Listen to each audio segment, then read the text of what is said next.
J'ai pensé à ton amour et à tout ce que tu as fait pour moi. Je t'ai perdu comme une épée dans le sable. Tu m'as cherché et tu m'as sauvé. Oh Seigneur, je te dis merci pour tant d'amour manifesté pour moi. Que puis-je te donner, oh mon amour? Je te confie toute ma vie. Oh Seigneur, ne m'abandonne pas. Soutiens ma foi, tiens-moi par ta main. Dirige ma vie dans ces temps mauvais. Je me confie à toi, mon Dieu.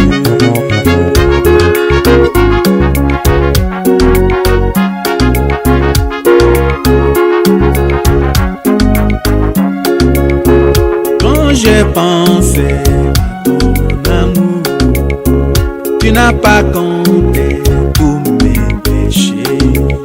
Tu étais venu dans la chair humaine, tu as payé le prix au calvaire. Tu as eu pitié de moi, Seigneur. Salut, bien-aimés dans le Seigneur. Nous voyons la 4e partie. Les desseins maléfiques de Satan contre le chrétien.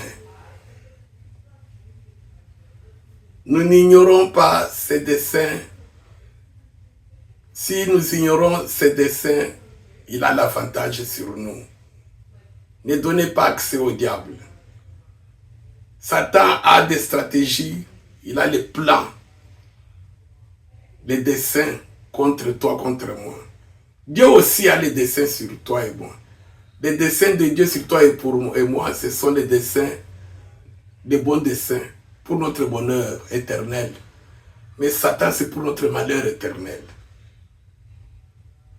Nous voyons aujourd'hui la 4e partie. Satan a un dessein de te faire croire que tu es un fils de Dieu. Tu ne peux pas souffrir. Tu ne peux rien manquer. Parce que tout appartient dans le monde. Dans la vie de la chair. Alors, il faut lui répondre. C'est lui qui connaît ces mauvais desseins de Satan, de t'inspirer cela. Pour que tu convoites. Pour que tu ne te contentes pas de ce que Dieu te donne. Celui qui connaît ça, il va lui répondre. Il est écrit, tu ne tenteras pas le Seigneur, ton Dieu. Nous allons prier. Père Céleste,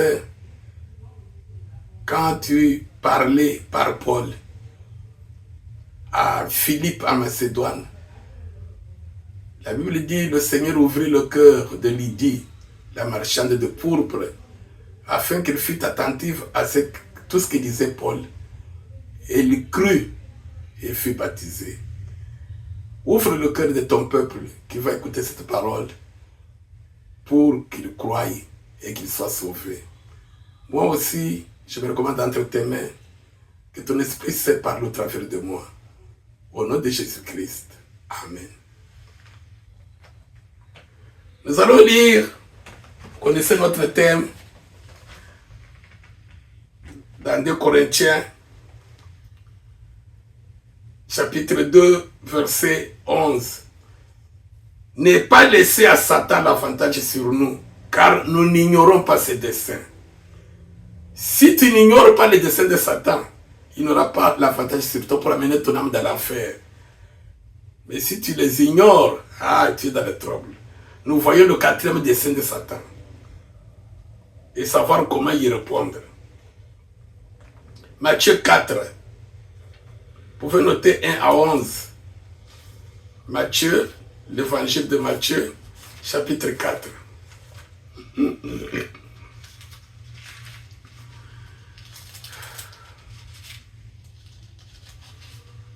Vous notez 1 à 11, mais je vais vous lire ici le verset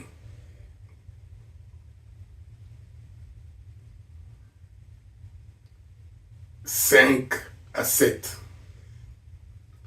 Le diable le transporta dans la ville sainte, le plaça sur le haut du temple et lui dit, « Si tu es fils de Dieu, jette-toi en bas, car il est écrit, il donnera des ordres à ses anges à ton sujet, et ils te porteront sur les mains, de peur que ton pied ne heurte contre une pierre. » Jésus lui dit, « Il est aussi écrit, tu ne tenteras point le Seigneur ton Dieu. »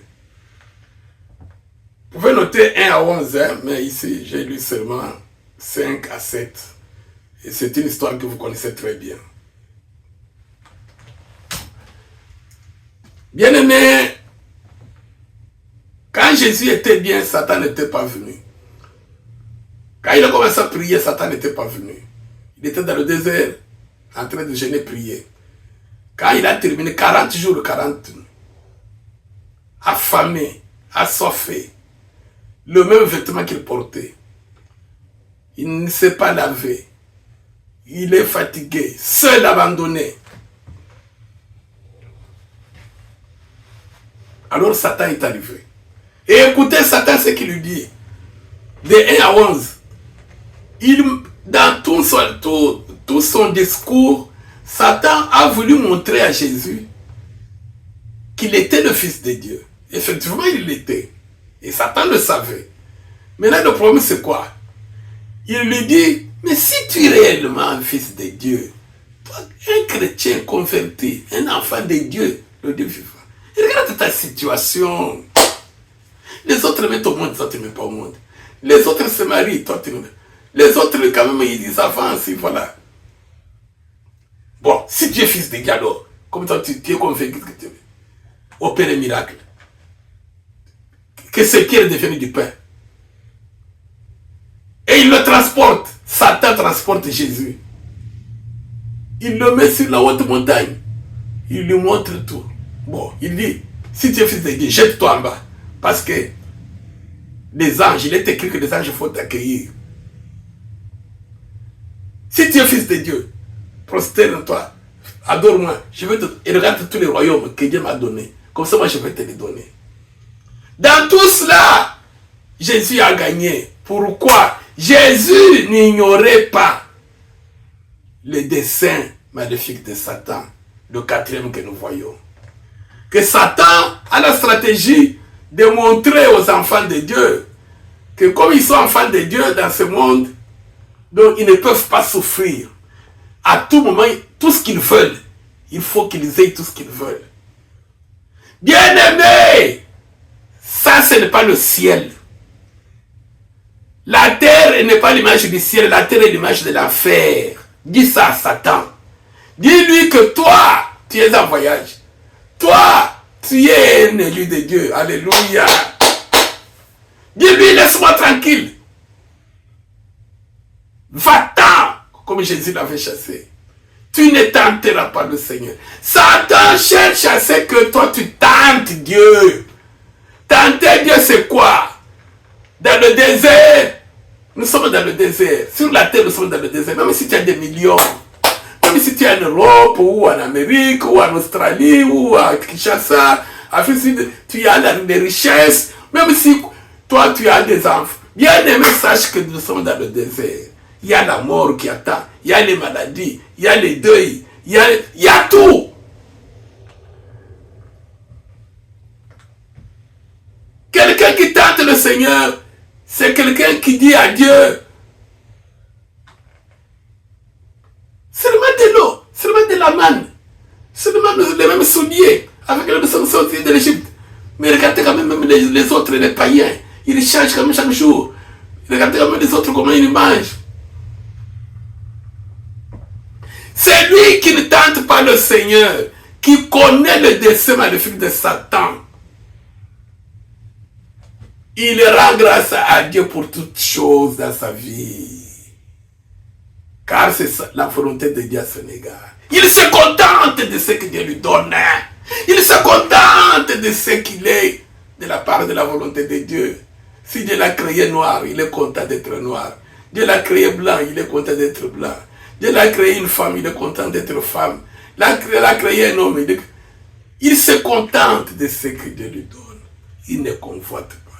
Satan a même ruse, comme dans le jardin d'Éden. Vous savez comment il avait eu l'homme, il avait eu Ève. Dieu leur a donné à manger tous les fruits, sauf un seul fruit. Un seul. Il a dit, celui-là, n'y touchez pas.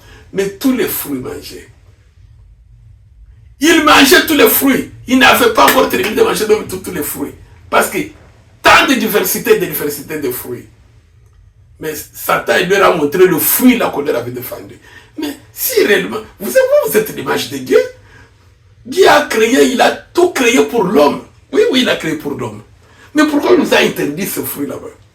Oh non, il a dit que si nous mangeons, nous mourrons. Non, vous ne mourrez pas. Non. Quand même, vous êtes l'image de Dieu. Voilà Satan l'œuvre. Le même serpent. Maintenant, il est venu vers Jésus dans le désert. Avec la ruse. Mais Jésus n'ignorait pas le dessein maléfique de Satan, sa stratégie. Sa stratégie, c'était que l'enfant de Dieu, le fils de Dieu, tente le Père. Tenter Dieu, ce n'est pas être content de l'étape par laquelle Dieu te fait traverser dans la vie. Tu es en voyage. Tenter Dieu, c'est de ne pas être content de ce que Dieu te donne. Aussi longtemps que toi tu es dans la parole de Dieu, toi tu pries, tu crains Dieu, tout ce qui t'arrive, dis merci à Dieu. Le bien ou le mal, rends grâce à Dieu. Bénis Dieu. Bénis Dieu. Bénir Dieu, c'est ce que Job a fait. Il a dit à sa femme, pourquoi tu me dis de maudire Dieu? Moi je dois bénir Dieu. Si nous recevons de Dieu le bien, pourquoi ne recevrions-nous pas aussi le mal? Voilà celui qui est quelqu'un qui ne tente pas Dieu. C'est ce que Jésus a fait. Je vais vous donner ce passage. Je vous avais donné l'illustration de Jésus lui-même, l'exemple et le sujet d'aujourd'hui. Selon qu'il est écrit à rendre grâce à Dieu dans 1 Thessaloniciens 5, 18. Nous allons lire, pour bien comprendre, Philippiens 4, 11 à 13.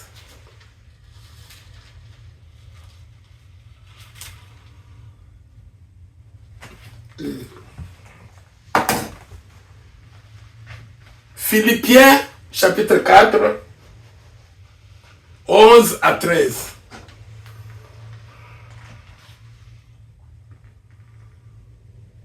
Ce n'est pas en vue de mes besoins que je dis cela, car j'ai appris à être content de l'état où je me trouve.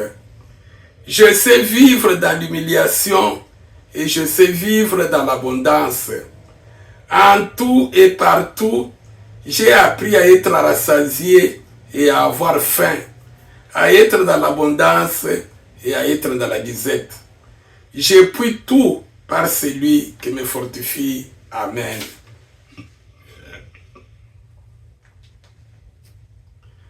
Bien-aimés dans le Seigneur,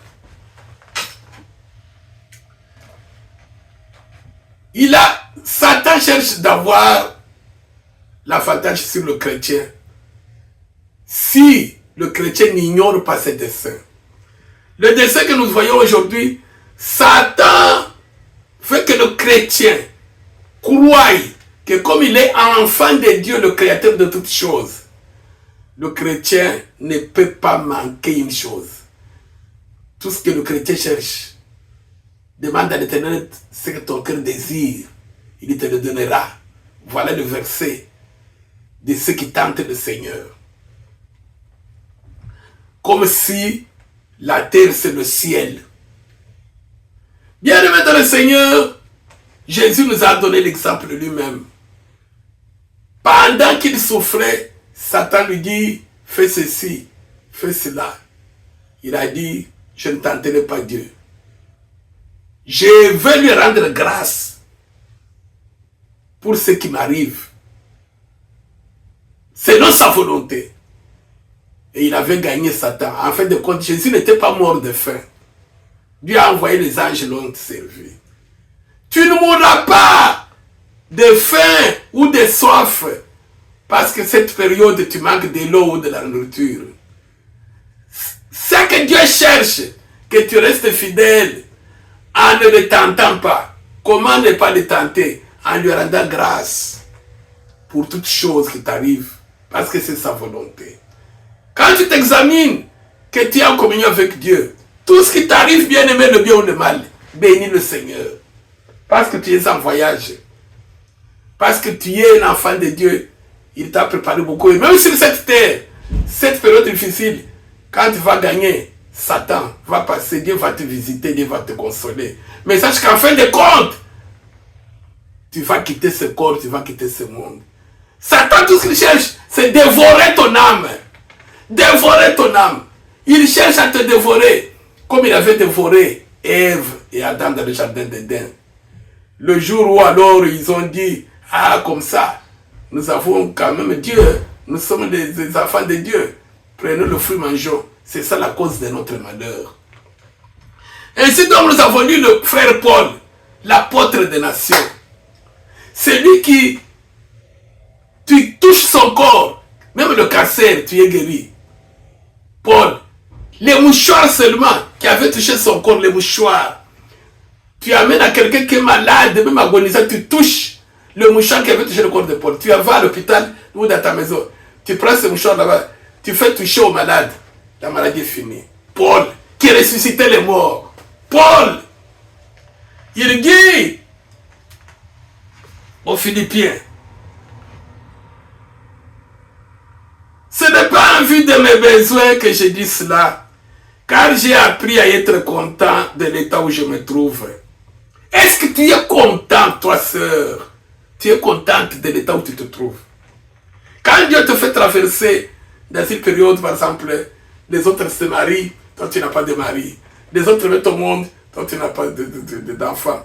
Les autres, c'est pas un travail, toi tu cherches un travail, ça n'arrive pas encore.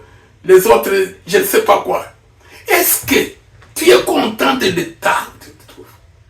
Pourquoi nous convoitons, comme Ève fit saisie de convoitise et Adam fit saisie de convoitise? Nous tentons Dieu. Satan nous inculque cette pensée-là. Tout est à nous. Tout nous appartient sur cette terre. Tout est à nous, mais nous sommes des héritiers. L'héritier, quand il est encore enfant, ne peut pas dire que tout est à moi. Alors aujourd'hui, je voudrais cet avion. Aujourd'hui, je voudrais cette voiture. Même son propre père va lui dire, non, non, je suis encore en vie. Tu es encore enfant. C'est pour toi, mais attends. Tu es en train de me tenter. Alléluia. Dis à Satan, il est écrit, tu ne tenteras pas le Seigneur. Satan, laisse-moi tranquille. Moi, je continue à servir mon Dieu, à craindre mon Dieu. Je bénis Dieu pour tout ce qui m'arrive, car c'est sa volonté à mon égard. Il m'a créé ce que je suis, je reste ce que je suis. Les gens peuvent se moquer de moi, les gens peuvent faire ceci, cela, mais je sais que tout cela passera. Paul qui ressuscita les morts, il dit, j'ai appris à être content de l'état où je me trouve. Écoutez, je sais vivre dans l'humiliation et je sais vivre dans l'abondance. Et regardez aujourd'hui, les soi-disant serviteurs de Dieu aujourd'hui que nous sommes dans le monde entier. Qui accepte de vivre dans l'humiliation? Qui?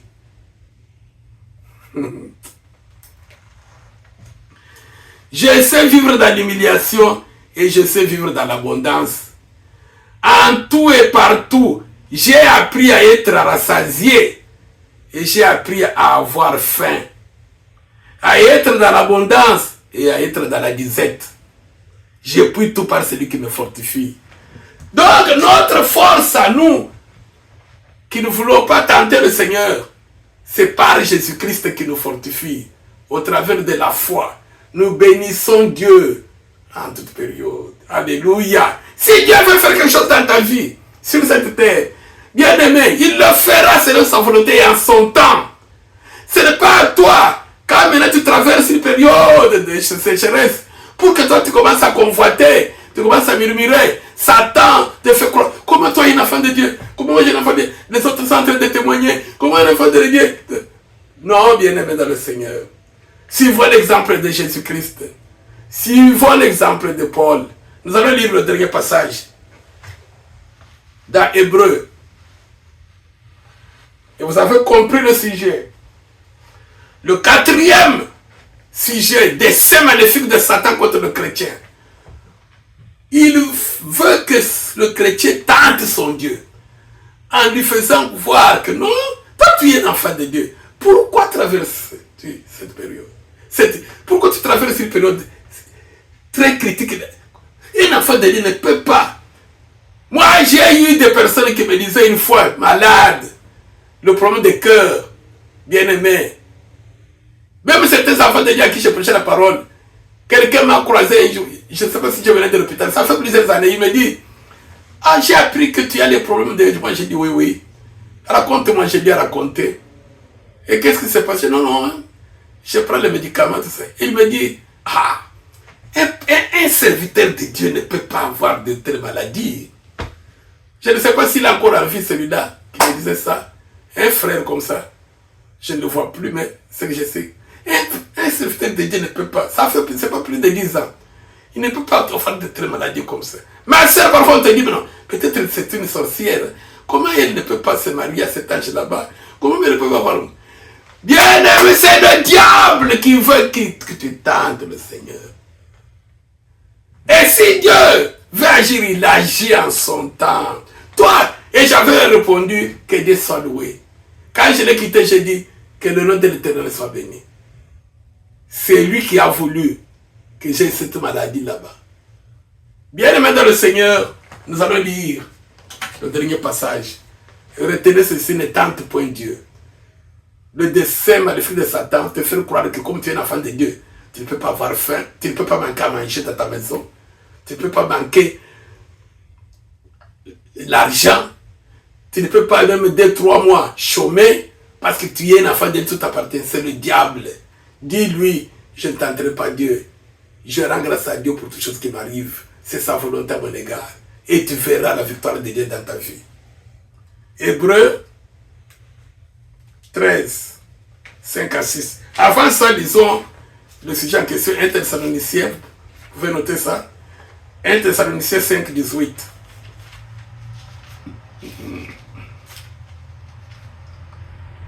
Rendez grâce en toutes choses,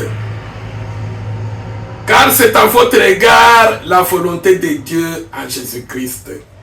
Dans le désert, Jésus-Christ a dit à Satan, arrière de moi Satan. Il est écrit, tu ne tenteras pas le Seigneur ton Dieu. Moi je rends grâce à mon Père en toutes choses qui m'arrivent, parce que c'est sa volonté. Que je passe 40 jours, 40 nuits à manger, avec un seul habit, moi le Fils de Dieu. Et finalement Dieu ne l'avait pas abandonné. Il lui a envoyé les anges pour lui donner à manger. Et Satan était honteux. Mais si Jésus-Christ avait cru à Satan, s'il avait dit, hein, moi aussi, vraiment, vous voyez pourquoi aujourd'hui il y a des scandales et des scandales partout dans des églises, dans des assemblées. Comment? Quelqu'un m'a dit, ah, quand je suis arrivé ici aux États-Unis, un de ses collègues m'a téléphoné, m'a dit, ah, tu es arrivé ici en Californie. Ici en Californie, parce que beaucoup que j'ai trouvé ici, ils ne sont pas en Californie. C'est un endroit où il y a les multimilliardaires, tous ceux que vous connaissez là-bas de l'informatique et autres. Beaucoup qui arrivent là-bas, ils sont juste dans d'autres États. Il me dit, et tu es en Californie? On me téléphone même de l'Europe, partout. Alors quelqu'un m'a dit, ah, les pasteurs ont beaucoup d'argent. Ah, parce que j'ai affaire que tu es pasteur, c'est pourquoi tu as beaucoup de dollars. Lui, il est aux États-Unis, il me dit, tu ne peux pas me donner même 200-300 dollars. J'ai ri, je lui ai prêché l'évangile et je lui ai dit des vérités. Bien aimé dans le Seigneur, vous voyez? Donc, c'est pourquoi vous voyez tous ces scandales ici, les gens en train de se croquer dans des assemblées. Pourquoi? On dit que je suis pasteur, on dit que il faut Il faut que j'aie de l'argent. Les gens sont en train de tenter de se guérir. Les âmes vont dans l'enfer. Lisons rapidement le dernier verset Hébreu. On va terminer par là. Hébreu 13, 5 à 6.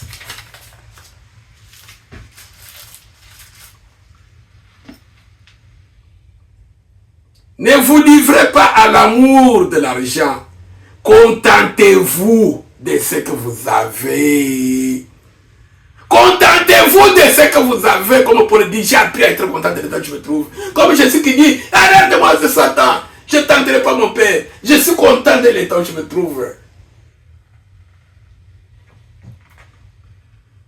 Car Dieu lui-même a dit, je ne te délaisserai point et je ne t'abandonnerai point. C'est donc avec assurance que nous pouvons dire, le Seigneur est mon aide, je ne craindrai rien. Que peut me faire un homme? Ne crains rien, mon frère, ma soeur, pour les trappes que tu traverses. Dieu est avec toi, et rien ne t'arrivera. Et rien de mal ne t'arrivera. Aussi longtemps que ton âme est entre les mains du Seigneur, rien ne t'arrivera de mal. Toi, bénis Dieu, rends grâce à Dieu pour ce qui t'arrive. Ça passera. Mais tu auras ainsi vaincu le diable qui vient avec le dessein maléfique pour te faire croire que comme tu es un enfant de Dieu, tu ne peux pas manquer ceci, manquer cela. Dis-lui, menteur, arrière de moi, que le Seigneur vous bénisse.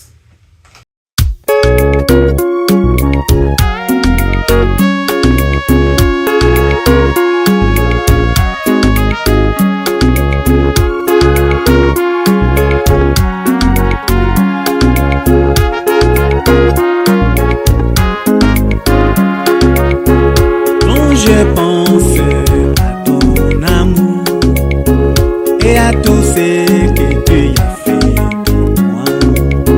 Je t'ai perdu comme une épée dans le sable.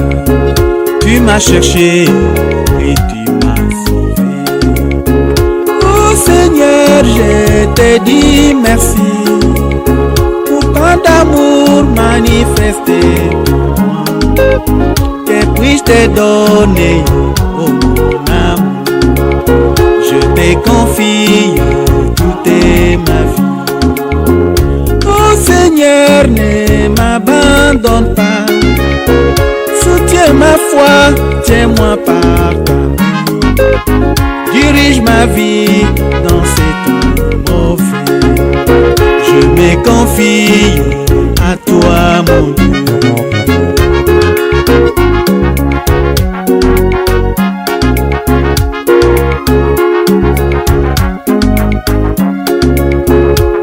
J'ai pensé à ton amour, tu n'as pas compté tous mes péchés.